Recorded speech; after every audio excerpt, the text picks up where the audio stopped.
But his big pain, his really big pain in the butt thing is, of course, his ability to freeze everyone in place if he ever decides to do it. There we go.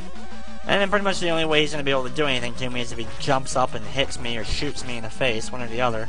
And you can just see how much damage jumping into me ends up doing. I mean, it's just a ridiculous amount of damage.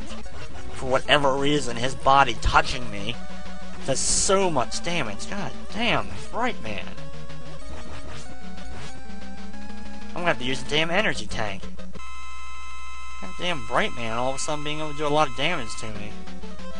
I mean, I have 8 energy tanks, but seriously, what the heck, Bright Man? One more shot, goodbye. Grab the health and move on. I had to use an energy tank at Bright Man. I feel that sucks. God damn it. Oh well, Skullman time. And with Skullman, who I go from a guy who, you know, Bright Man, who kicked the crap out of me, I now go to Skullman, who I usually beat pretty badly, so. Same basic battle as before. He's gonna jump around, use his skull barrier, and fire random little tiny shots at us that are really easy to dodge. And of course, unless you're standing right next to him, the skull barrier won't do any damage to you either.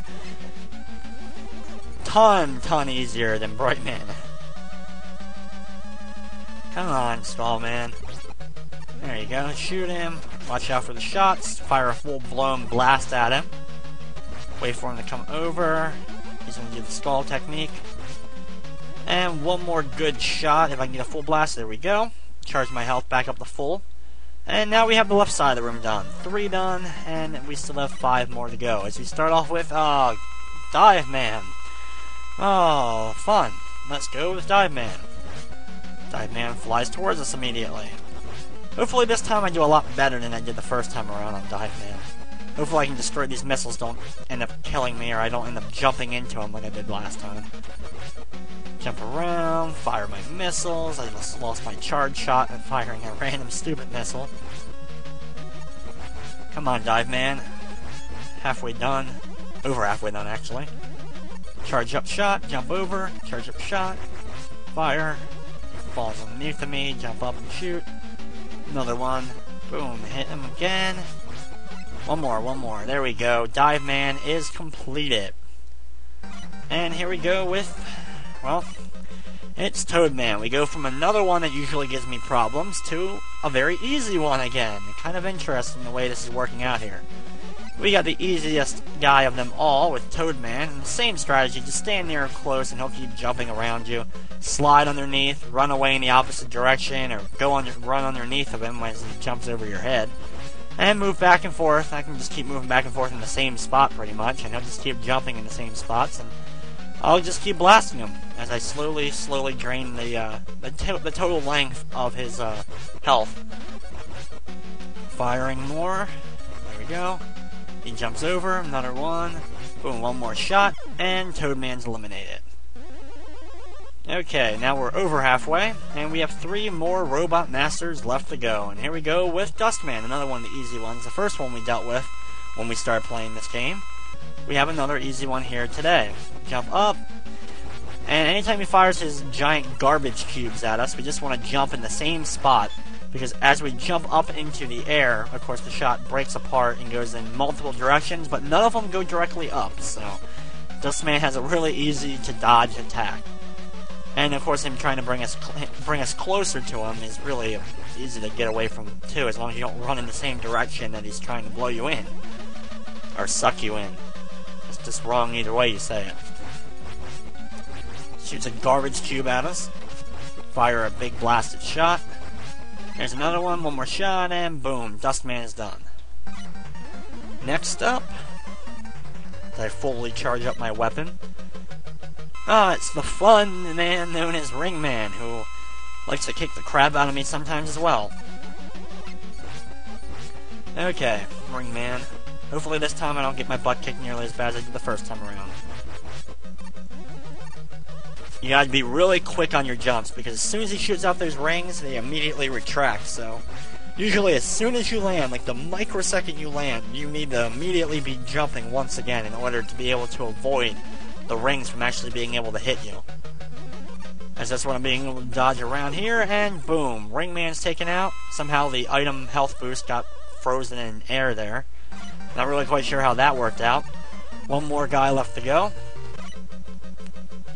And it's Pharaoh Man, my favorite of all. We did his stage last, and we get to do him last in the boss rush. And actually, this one's easier than the first one because there's no multiple platforms, so I can just stand ground level with him. When he charges up his blast, his spirit bomb type move, he's gonna pull it in towards them, and then as soon as it gets all the particles get close, he immediately fires it. So you have to time your jumping correctly, but as soon as you learn the timing of it, it's really, really easy to dodge, as you can see. He fires, I jump over. He fires, jump over, just keep firing. Every time he does a charge, I get a good few shots in. There we go, one more. Ah, there we go. Pharaoh Man is taken care of. Who actually, we need Pharaoh Man, because Pharaoh Man is the ability I will be using last against the final boss of the game. Okay, here we go with a giant, super wily skull vehicle. Similar to the previous flying skull wily vehicles that we've seen in past Mega Man games. The first form is very, very easy to dodge. He fires out these giant Mega Blasts, which, as long as you're standing about where I am right now, you pretty much won't get hit unless you jump up into them. And as he fires them, when you get an opening for a split second, jump up and unleash a charged blast right into his big open mouth to do a very good amount of damage, and you can see I slowly deplete it, but of course be on your toes because you know that this wasn't the only form. You know every other one's had two forms. Why wouldn't this one have two forms? And there we go. And you get to see Dr. Wily piloting it as its health charges up. And here we go. He fires shots in random directions now. So of course, they're a lot harder to dodge. The thing about it is, the reason why this battle ticks me off is you have to jump up really high in order to be able to hit that stupid blast, that button, that turquoise colored button, like right below where Wily's sitting. That's what you have to hit. And you have to make a ridiculously high jump and unleash the blast at your highest point in the jump to be able to actually do damage to him. Jump up and shoot him. Underneath, jump up again, and do more damage. He fires random shots at us. Jump up and hit him again. I'm gonna keep jumping. Okay, one more shot, and he's taken care of. Come on. Boom, there he goes. His ship explodes, of course. And somehow, of course, he escapes in a random pod. Okay, with him escaping, as you know, not a shock, we have one more final Wily stage to go. We have one last battle to go against Dr. Wily in Mega Man 4 before we can finally take him out and restore peace to the world by taking out Dr. Wily for a fourth time. Okay, here we go. Final Wily stage. As I land in, I'm going to drop down this big hole here. Giant fall here. One of those super giant falls, and work my way over to the right. Random caterpillar enemies are spread out throughout the level, slowly falling from the ceiling. Running and charging at the same time, so I can fire random shots at them as they land. And we get to the end. Okay, just like all the other previous final forms of Wily, there's a certain item that you can use to kill him really easily. And in this one, it's Pharaoh Man's ability. And what's cool about Pharaoh Man, you can actually charge the ability up, and just exactly like a spirit bomb, you feel a giant ball over your head. And you can fire it in any direction. So as soon as you see Wily, because he'll move around in different areas, you actually can fire it diagonally, as you've already seen me do. And as you can see, it already does a ton of damage. So as soon as the flash happens, you know where he is, unleash a shot in his direction, and you should be able to hit him. One more good shot, and Dr. Wily will be taken care of. Boom, there he is. He explodes. He flies up into the air. His pod is destroyed. Dr. Wily is defeated.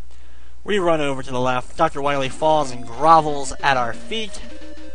We see, of course, the same groveling animation that we've seen in every previous Mega Man game up to this point.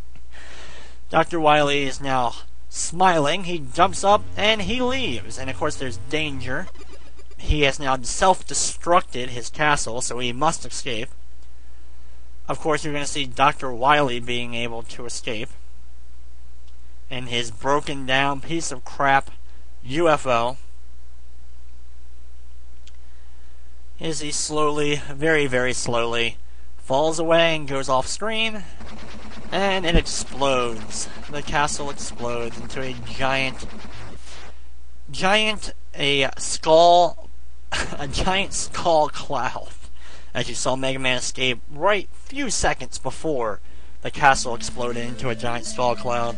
Mega Man loses his helmet, for whatever reason, and lands on top of a moving train, and the credits begin to roll.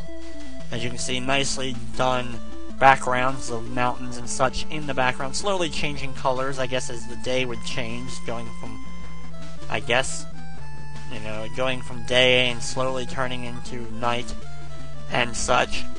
Sorry. And we see random credits go by on the bottom. For whatever reason, Mega Man decides the best way to get himself home is to take a train. And doesn't buy a ticket or anything. He just decides to jump on top of a train and ride it for whatever direction it would be going.